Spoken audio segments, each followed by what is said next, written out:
Hello नमस्कार बच्चों।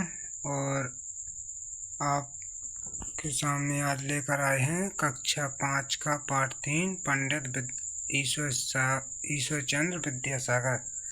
तो आज हम कक्षा 5 के पाठ 3 हिंदी विषय के प्रश्नों को देखते हैं। तो आपके सामने यह रहा पाठ ईश्वर चंद्र विद्यासागर और ये आ गए इस पाठ के प्रश्न। तो हम लोग इसको देखते हैं और ये शब्दार्थ हैं, इनको भी हम लोग देखेंगे। आगे जो टाइप किया हुआ है उसमें हम लोग इनको देखते हैं। तो आपके सामने ये रहा पहले शब्दार्थ।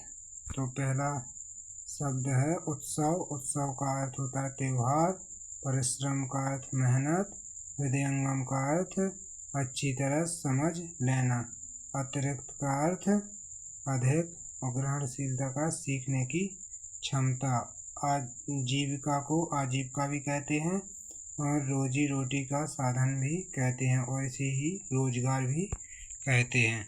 तो ये आपके शब्दार्थ ने आप लिख सकते हो। और अब आ गए प्रश्न। तो अब देखते हैं अपन प्रश्नों के उत्तर को। तो पहला प्रश्न है जैसा कि का नंबर ईश्वर चंद्र का जन्म कब और कहाँ हुआ। तो इसका उत्तर होगा ईश्वर चंद्र का जन्म 26 सितंबर 1820 को कोलकाता से 20 मील दूर पश्चिम में स्थित बीरसिंह गांव में हुआ था। तो ईश्वर चंद्र का जन्म 26 सितंबर 1820 को कोलकाता से 20 मील दूर पश्चिम में स्थित बीरसिंह गांव में हुआ था। आपका जवाब बन जाएगा। अगला प्रश्न है प्रश्न नंबर 2। प्रश्न नंबर 2 है ईश्वर चंद्र अपने पिता के साथ कोलकाता कैसे गए। पिता ने उन्हें रास्ते में क्या बताया। तो इसका उत्तर होगा ईश्वर चंद्र अपने पिता के साथ कोलकाता पैदल गए। रास्ते में पिता ने उन्हें शिक्षा की उपयोगिता के बारे में बताया। तो उन्होंने शिक्षा की उपयोगिता के बारे में रास्ते में बताया था।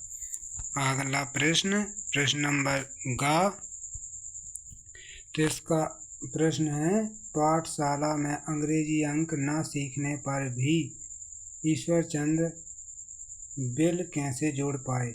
तो इसका उत्तर होगा कोलकाता जाते समय पिता द्वारा बताए गए मील के पत्थर, जो रोड के किनारे मील के पत्थर गड़े रहते हैं, तो मील के पत्थरों पर लिखे अंग्रेजी अंकों को ईश्वर चंद्र सीखते गए, जिससे ईश्वर चंद्र अंग्रेजी अंकों का बिल जोड़ पाए। उन्होंने पाठशाला में अंग्रेजी अंक नहीं सीखे थे, उन्होंने पाठशाला में केवल बांग्ला भाषा सीखी थी। और ये मील के जब कोलकाता पैदल जा रहे थे अपने पिताजी के साथ, तो उन्होंने मील के पत्थरों से अंग्रेजी अंक सीख लिए थे। तो इसका उत्तर इस प्रकार होगा गा नंबर। और घा प्रश्न है ईश्वर चंद्र की उदारता और दयालुता का कोई उदाहरण दीजिए। तो इसका उत्तर है ईश्वर चंद्र अपनी छात्रवृत्तियों का अधिकांश भाग निर्धन विद्यार्थियों की सहायता में खर्च कर देते थे, जो उनकी उदारता और दयालुता को दर्शाता है। वे अपनी जो छात्रवृत्ति उन्हें मिलती थी तो उसका अधिकांश भाग निर्धन विद्यार्थियों के लिए खर्च करते थे, जो उनकी दयालुता को दर्शाता है। तो घा का जवाब हो गया यह। अगला प्रश्न इंगा, इसको देखते हैं। इंगा नंबर प्रश्न को ईश्वर चंद्र के नाम के साथ विद्यासागर कैसे जुड़ा। तो उत्तर होगा वेदांत तथा दर्शन शास्त्र की योग्यता प्रतियोगिता में प्रथम आने पर भारत के महान विद्वानों ने ईश्वर चंद्र को विद्यासागर की उपाधि दी, जिससे उनके नाम के साथ आपको साथ नहीं दिख रहा होगा, तो जिससे उनके नाम के साथ विद्यासागर जुड़ गया। तो जो उन्होंने परीक्षा पास की थी वेदांत दर्शन शास्त्र की, उसी के सम्मान में भारत के विद्वानों ने उन्हें विद्यासागर की उपाधि दी थी।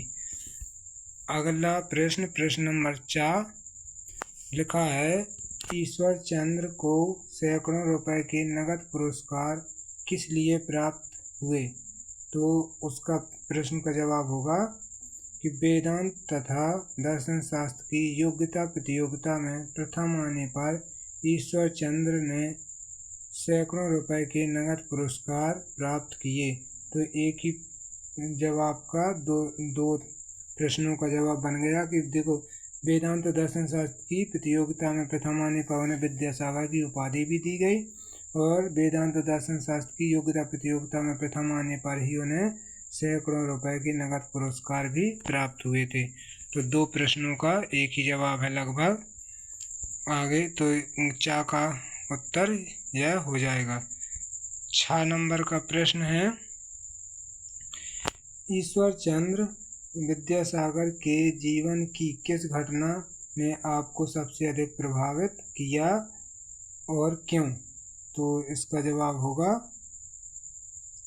उत्तर, ईश्वर चंद्र द्वारा मील के पत्थरों से सीखे गए अंग्रेजी अंकों की घटना ने हमें सबसे अधिक प्रभावित किया, जो उनकी ग्रहणशीलता को दर्शाता है। तो आप इस प्रकार इन प्रश्नों को लिख सकते हैं और याद कर सकते हैं। इसकी इन ईश्वर चंद्र जी की एक और घटना है कि वे अपनी छात्रवृत्ति का अधिकांश भाग निर्धन बच्चों की सहायता में खर्च कर देते थे। यह भी मतलब उनकी यह घटना भी हमें प्रभावित करती है, जो उनकी दयालुता और उदारता को दर्शाती है। तो इसके दो जवाब हो सकते हैं, तो हमने इसे जवाब माना है, तो आप इसे भी लिख सकते हैं कि ईश्वर चंद्र ने मील के पत्थरों से सीखे गए अंग्रेजी अंकों की घटना ने हमें सबसे अधिक प्रभावित किया, जो उनकी ग्रहणशीलता को दर्शाता, मतलब सीखने की क्षमता को दर्शाता है। आगे रिक्त स्थान आए हुए हैं, जैसे कि आप किताब में देख सकते हैं, ये है खाली स्थान। तो हम इनको आगे टाइप किया है, जैसे पहले में ठाकुरदास और दूसरे में आपत्ति और रात भरा है। तो सभी खाली स्थानों को देखते हैं। तो आ गए आपके रिक्त स्थान, और पहला ही लिखा ईश्वर चंद्र के पिता का नाम खाली स्थान था, तो खाली स्थान की जगह पे भरेंगे ठाकुरदास। दूसरा खाली स्थान है, धैर्य का सहारा लेने से आपत्ति और आख्यान के सहारे रात कट जाती है। तो दूसरे खाली स्थान के पहले खाली स्थान में आपत्ति और दूसरे खाली स्थान में रात भरेंगे। आगे तीसरा खाली स्थान है, जिसमें लिखा है जगदवल्लभ सिंह ने उसे खाली स्थान अंकों का एक छोटा सा बिल जोड़ने को दिया। तो इसमें गा के खाली स्थान में भरेंगे अंग्रेजी अंकों का। तो जगदवल्लभ सिंह ने उसे अंग्रेजी अंकों का एक छोटा सा बिल जोड़ने को दिया। घ नंबर का खाली स्थान है, अपने पाठ पूरे करने के बाद जो समय बचता उसमें वे कमज़ोर विद्यार्थियों, खाली स्थान में भरेंगे कमज़ोर विद्यार्थियों को पढ़ाया करते थे। इंगा वाला है, प्रेम पूर्वक बच्चों पर किया हुआ कोई भी खाली स्थान व्यर्थ नहीं जाता। तो प्रेम पूर्वक बच्चों पर किया हुआ कोई भी प्रयास, तो खाली स्थान में भरेंगे इंगा में प्रयास व्यर्थ नहीं जाता, तो इसमें प्रयास भर देंगे। आगे लिखा है पहला कि निम्नलिखित प्रश्न है, निम्नलिखित शब्दों का शुद्ध उच्चारण कीजिए और वाक्यों में प्रयोग कीजिए। तो जैसा कि पहला शब्द है छात्रवृत्ति, और इसका वाक्य बनेगा मुझे अच्छे अंक आने पर छात्रवृत्ति मिली। दूसरा शब्द है पश्चिम, गुजरात पश्चिम दिशा में स्थित है। और तीसरा शब्द है प्रसिद्ध, ताजमहल विश्व प्रसिद्ध स्मारक है, तो इसमें प्रसिद्ध भी आ गया। इस प्रकार आपके ये 3 बन गए। और आगे देखते हैं, शब्द है श्रेणी, तो इसका वाक्य बनेगा ईश्वर चंद्र प्रथम श्रेणी में उत्तीर्ण हुए। चौथा वाक्य प्रेरणा, हमें महान व्यक्तियों से प्रेरणा लेनी चाहिए। 5वां वाक्य उपलक्ष्य। स्वतंत्रता दिवस के उपलक्ष्य में कार्यक्रम हुआ। और अंतिम शब्द है धैर्य। तो कठिन समय में धैर्य रखना चाहिए। आपके ये शब्द हो गए और ये उनसे जुड़े हुए वाक्य हो गए। आगे आपके सामने कुछ तद्भव शब्द दिए हैं जिनके हमें तत्सम शब्द बनाने हैं। तो ये इस तरफ तद्भव लिखे हैं, इस तरफ तत्सम। तो पहला शब्द है माह। माह का बनेगा मास। माह का तत्सम मास और भीख का तत्सम भिक्षा। जो संस्कृत के शब्द हैं मास और भिक्षा, तो ये दोनों बन जाएंगे। आगे अगला शब्द है पत्थर और पत्थर का तत्सम बनेगा पाषाण। घी का तत्सम घृत, दूध का तत्सम दुग्ध। जो तत्सम शब्द होते हैं वह संस्कृत के शब्द होते हैं और जो तद्भव होते हैं वो रूप परिवर्तन करके हिंदी में प्रयोग किए जाते हैं। जैसे कि जो पहले संस्कृत में थे लेकिन उनका रूप परिवर्तन हो गया तो वो तद्भव कहलाते हैं। आगे हमारे सामने कुछ एक प्रश्न आया है कि परिश्रम में पूर्वक शब्द जोड़कर परिश्रम पूर्वक शब्द बना है। इसी प्रकार नीचे बनी तालिकाओं में पूर्वक और नीये शब्दांश जोड़कर नए शब्द बनाइए। शब्दांश का मतलब एक भाग, शब्द का एक भाग। तो हम लोग इसको बनाते हैं और देखते हैं कि किस प्रकार से ये शब्द बनेंगे।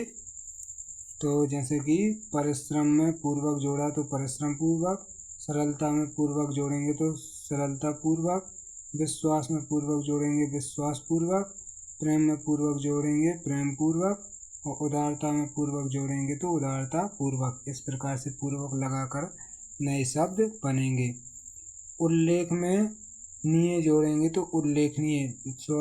ये किताब में एरर है टाइपिंग में, उन्होंने पहले उल्लेखनीय का नहीं बनाकर निंद का बना दिया और निंद में नीये जोड़ेंगे तो निंदनीय शब्द उन्होंने बना रखा है। गोप में नीये जोड़ा तो गोपनीय, पूज में नीये जोड़ा तो पूजनीय और पठ में नीये जोड़ा तो पठनीय। ये शब्द नए इस प्रकार से बन जाएंगे। आप इनको किताब में देखकर भर सकते हैं। आगे नीचे कुछ विलोम शब्द हैं जिन्हें हमें छांट कर लिखना है। जैसे कि नीचे प्रश्न में लिखा नीचे कुछ शब्द और उनके विलोम शब्द दिए हैं। आप तालिका बनाकर इन्हें आमने सामने लिखिए। जैसे उन्नति का अवन्नति, सत्य का असत्य, शिक्षा का अशिक्षा। तो इनको हमने आगे छांटा हुआ है तो हम लोग इसको देखते हैं। ये हैं आपके विलोम शब्द। तो जैसे कि आपके सामने लिखा उन्नति का अवन्नति, सत्य का असत्य, शिक्षा का शिक्षा, निर्धन का धनवान, आशा का निराशा। ये आपके इतने विलोम शब्द हो गए। आगे देखते हैं। जैसे कि नया आशा का निराशा, नया का पुराना, सरल का कठिन और मीठा का खट्टा। इस प्रकार से आपके ये विलोम शब्द पूर्ण होते हैं। आगे देखते हैं। किताब में लिखा है निम्नलिखित शब्दों में प्रयोग किए गए उपसर्गों और मूल शब्दों को अलग करके तालिका में भरिए। तो उपसर्ग कहलाते हैं ऐसे शब्द जो किसी शब्दांश के आगे लगकर उसके अर्थ में या नए अर्थ में परिवर्तन कर देते हैं, उन्हें उपसर्ग कहते हैं, या शब्द में ही परिवर्तन कर देते हैं। तो इनको देखते हैं उपसर्ग और मूल शब्द अलग करके। तो आपके सामने कुछ शब्द दिए हैं जैसे कि प्रगति, तो इसका उपसर्ग निकला प्रा और गति मूल शब्द बनेगा। परिश्रम में परि उपसर्ग जो आगे लगा है और श्रम मूल शब्द। अभिशाप में अभि उपसर्ग और शाप मूल शब्द। पराजय में परा उपसर्ग और जय मूल शब्द। विज्ञान में वि उपसर्ग ज्ञान मूल शब्द बनेगा। तो हमने इनके ये उपसर्ग अलग कर लिए हैं और ये इनके मूल शब्द हैं। तो आप इसको इस प्रकार से भर सकते हैं। आगे जोड़ियां हैं तो इन्हें देखते हैं, जो हमने मिलाकर पहले ही तैयार कर ली हैं। तो इस तरफ के क्रम हैं जो वो अलग होंगे, तो आप किताब में इनको सही कर लीजिए। जैसे अनेकार्थी की जोड़ी मिलेगी, जिन शब्दों के एक से अधिक अर्थ निकलें तो उन्हें कहते हैं अनेकार्थी। पर्यायवाची, जिन शब्दों के समान अर्थ हों तो उन्हें कहते हैं पर्यायवाची या समानार्थी शब्द। आगे है विलोम शब्द। एक दूसरे के विपरीत अर्थ वाले शब्द क्या कहलाते हैं? विलोम शब्द कहलाते हैं। पुनरुक्ति, तो पुनरुक्ति के लिए है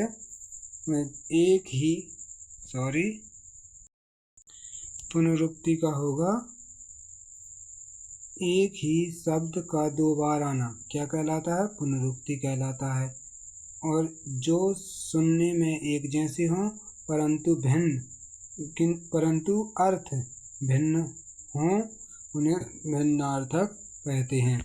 तो यह आपकी जोड़ियां भी इस प्रकार से मिल जाएंगी जैसे कि मिली हुई हैं। तो आप इनको भी एक बार देख सकते हैं। ये आपकी जोड़ियां रहीं, और इनको एक शब्द में उत्तर भी के तौर पर भी आप उपयोग कर सकते हैं। जैसे जिन शब्दों के एक से अधिक अर्थ निकलें तो अनेकार्थी, जिन शब्दों के समान अर्थ हों तो समानार्थी, एक दूसरे के विपरीत अर्थ वाले विलोम शब्द, एक ही शब्द का दो बार आना पुनरुक्ति, और जो सुनने में एक जैसे हो परंतु अर्थ भिन्न हो तो भिन्नार्थक कहलाते हैं। तो आप इस प्रकार आपका यह पाठ पूरा होता है, और आप इनके प्रश्नों को लिख सकते हैं, सीख सकते हैं। और आपको वीडियो कैसा लगा प्लीज़ कमेंट में बताएं, और चैनल को सब्सक्राइब जरूर कर लें ताकि आगे आने वाले वीडियो आपको मिल सकें। धन्यवाद। जय हिंद, जय भारत।